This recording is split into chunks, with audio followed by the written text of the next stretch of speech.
Desde pequena, aprendi a viver à sombra do desprezo. Meus pais nunca tiveram palavras de carinho para mim.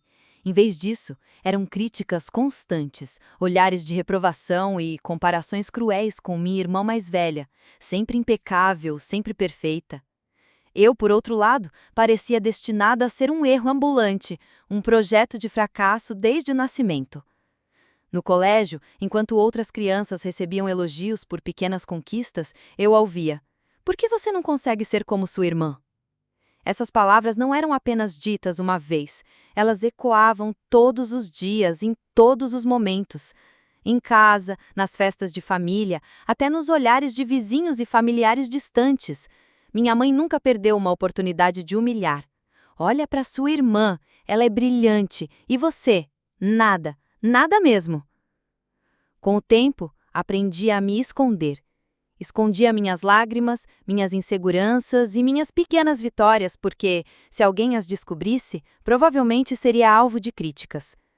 Passei minha adolescência construindo paredes invisíveis ao meu redor, tentando sobreviver em meio ao desprezo constante de quem deveria me proteger. Aos 23 anos, comecei a trabalhar em uma empresa de publicidade. Era meu primeiro emprego de verdade, uma chance de mostrar que podia ser alguém mesmo que para meus pais eu continuasse sendo a filha inútil. Mas os dias eram exaustivos, as cobranças intermináveis e o ritmo sufocante me deixavam à beira do colapso. Minha saúde emocional já estava fragilizada, mas meu corpo começou a mostrar sinais que eu não podia ignorar. Numa manhã chuvosa de terça-feira, enquanto organizava pastas e documentos, comecei a sentir tontura. Primeiro leve, depois crescente. O mundo parecia girar mais rápido que meus pés podiam acompanhar. Tentei me apoiar na mesa, mas minhas mãos tremiam e tudo ao meu redor se transformou em um borrão. E então, desmaiei. Quando acordei, estava cercada de médicos e enfermeiros que falavam rapidamente, fazendo perguntas que eu mal compreendia. Um deles disse que precisavam contatar meus pais imediatamente. Meu coração disparou. Por um instante imaginei que, finalmente, veria algum cuidado vindo daqueles que deveriam me proteger desde sempre. Mas os minutos se arrastavam. Ninguém vinha. Nenhum sinal de meus pais. Meu peito apertava, a sensação de abandono me consumia como fogo. Em vez deles, outras pessoas começaram a aparecer. Colegas de trabalho preocupados, amigos próximos, até vizinhos que haviam sido chamados pela equipe do hospital. Mas o lugar deles, o único que importava, permanecia vazio. Enquanto observava a movimentação ao meu redor, sentia uma mistura de alívio e dor. Alívio por estar sendo cuidada, mas dor profunda por perceber que para meus pais eu não era prioridade. Aquela ausência gritava mais alto do que qualquer palavra. Para eles, eu não valia o esforço. O tempo passou lentamente, cada segundo ampliando o vazio que carregava desde a infância. Minha vida inteira, parecia, havia sido uma preparação para aquele momento. Sempre ignorada, sempre menosprezada. E ali, deitada naquela maca de hospital, entendi que algo precisava mudar. Eu não podia continuar permitindo que aqueles que deviam me proteger decidissem meu valor. Ainda estava deitada na maca, tentando entender o que tinha acontecido, quando a porta do quarto se abriu e minha chefe entrou apressada. O salto dela ecoava pelo corredor como se cada passo fosse um lembrete de que eu ainda estava viva. "Meu Deus, menina, o que aconteceu com você?" ela exclamou, segurando minha mão com firmeza. "Eu mesma liguei para seus pais, sabia? Mas ninguém atendeu." Aquela frase foi como uma faca. Eu sabia que eles não se importavam, mas ouvir da boca de outra pessoa me fez sentir como se estivesse sendo exposta diante do mundo. Não era apenas eu quem percebia o desprezo deles. Agora, todos podiam ver. Um dos médicos pigarreou e acrescentou: "Chamamos várias vezes. Eles foram informados do estado dela, mas disseram que estavam ocupados demais para vir." Ocupados demais. Essas duas palavras ecoaram dentro de mim como um trovão. O que poderia ser mais importante que a própria filha hospitalizada? Eu imaginava a minha mãe pintando as unhas, meu pai assistindo televisão, ambos indiferentes ao fato de que eu quase poderia ter morrido no trabalho. As lágrimas escorreram sem que eu pudesse impedir. Senti a mão da minha chefe apertar a minha, como se tentasse me dar o apoio que eu nunca havia recebido em casa. Escuta, menina, ela disse com firmeza. Não chore por quem não te merece, nós estamos aqui. E foi verdade. Nas horas seguintes, vi pessoas que nunca imaginei se preocuparem comigo surgirem pela porta. Colegas de trabalho trazendo flores, uma amiga da faculdade que correu assim que soube. Até mesmo o porteiro do prédio onde eu morava apareceu para saber se estava tudo bem. Mas meus pais, nada. Naquela noite, enquanto as máquinas bipavam ao meu redor, senti que o hospital inteiro era testemunha da minha solidão. As enfermeiras cochichavam nos cantos. Coitada, nem os pais vieram. Era como se minha dor tivesse virado espetáculo, como se todos estivessem ali para assistir ao fracasso dos meus laços de sangue. O médico voltou para avaliar meus exames e disse: sua queda foi resultado de estresse extremo e exaustão. Se continuar assim, poderá ter algo muito mais grave. Eu só conseguia pensar: e quem vai estar ao meu lado se isso acontecer? Enquanto refletia, ouvi meu celular vibrar. Era uma mensagem. Por um instante, meu coração se encheu de esperança. Talvez fossem eles. Talvez... Mas não. Era minha irmã. Soube que desmaiou no trabalho. Você precisa parar de chamar atenção. Sempre tentando ser a vítima. As mãos me tremiam tanto que quase deixei o celular cair. Aquela mensagem não só doeu, como me fez sentir um aperto no peito. Até um momento de fragilidade, minha família conseguia me culpar. Naquele instante, algo se quebrou dentro de mim. Eu não queria mais mendigar amor. Eu não queria mais implorar por migalhas de atenção. Doutor, minha voz saiu trêmula. Eu não quero que meus pais sejam mais chamados. Nunca mais.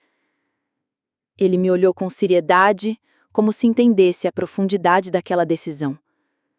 Está bem, mas saiba que cortar laços tem consequências. Eu apenas assenti. O abandono deles já tinha mostrado todas as consequências possíveis. Naquele dia, enquanto finalmente tive alta, uma surpresa me aguardava. Um homem estava na recepção do hospital, segurando o envelope e perguntando por mim. Eu nunca o tinha visto antes. Ele não era médico, não era funcionário, nem parente. Mas estava lá, esperando, com um olhar que misturava urgência e mistério. Ele se aproximou, estendeu o envelope e disse em voz baixa: seus pais podem não ter vindo, mas alguém precisava aparecer no lugar deles. Meu corpo gelou. Quem era ele? O que havia dentro daquele envelope? Naquele momento percebi que minha história estava prestes a mudar para sempre. Fiquei paralisada diante daquele homem. O envelope parecia pesar toneladas em suas mãos, como se carregasse não apenas papéis, mas um destino inteiro. Quem é você? Perguntei, a voz quase falhando. Ele respirou fundo, olhou ao redor para se certificar de que ninguém ouvia e respondeu: seu nome não importa agora. Só precisa saber que eu conheci seus pais há muito tempo e que eles esconderam de você segredos que vão mudar tudo. Meu coração acelerou. Segredos? Depois de tudo que já tinha passado, ainda havia mais camadas de escuridão na minha história? Com as mãos trêmulas, peguei o envelope. Quase não tive coragem de abri-lo ali mesmo, mas a curiosidade foi mais forte que o medo. Dentro, encontrei fotos antigas de quando eu era criança e, junto delas, documentos que nunca tinha visto. Meu nome estava ali, escrito em certidões, em papéis de cartório, mas com uma estranha marca de rasura, como se algo tivesse sido alterado. O homem continuou: você não desmaiou só de estresse. Seu corpo vem dando sinais há meses e seus pais sabiam. Os médicos avisaram a eles, mas eles esconderam de você. Eles não queriam lidar com os custos nem com a responsabilidade. As palavras dele me atingiram como um soco. Minha cabeça girava. Então não era apenas descaso emocional, era negligência deliberada. Meus pais sabiam que eu estava doente e preferiram virar as costas. Eu quase gritei. Mas por quê? Por que fariam isso comigo? Ele me encarou sério. Porque para eles você nunca foi prioridade, mas existe algo a mais, algo que você precisa ver por si mesma. E então me entregou um cartão com um endereço escrito à mão. Vá até lá. É a última peça do quebra-cabeça. Naquela noite, mal consegui dormir.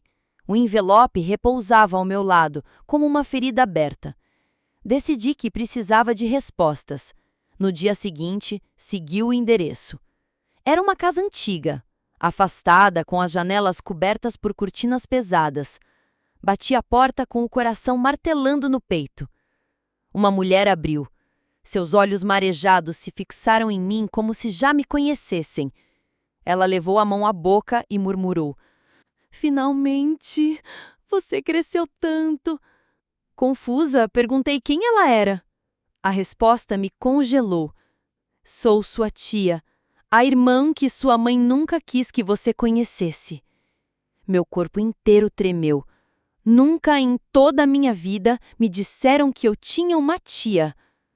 Ela me convidou a entrar e a verdade começou a se revelar como uma tempestade. Meus pais haviam rompido laços de família há décadas, escondendo minha existência dessa mulher que agora chorava diante de mim. E mais, foi ela quem pagara parte dos meus estudos em segredo, mandando dinheiro que meus pais nunca mencionaram. Minha tia explicou que, desde pequena, eu sempre fui considerada um peso e que meus pais investiam todos os recursos e atenção na minha irmã. Mas agora, vendo minha fragilidade de saúde e o abandono explícito deles, ela decidiu não se calar mais. Naquele momento, entendi algo profundo.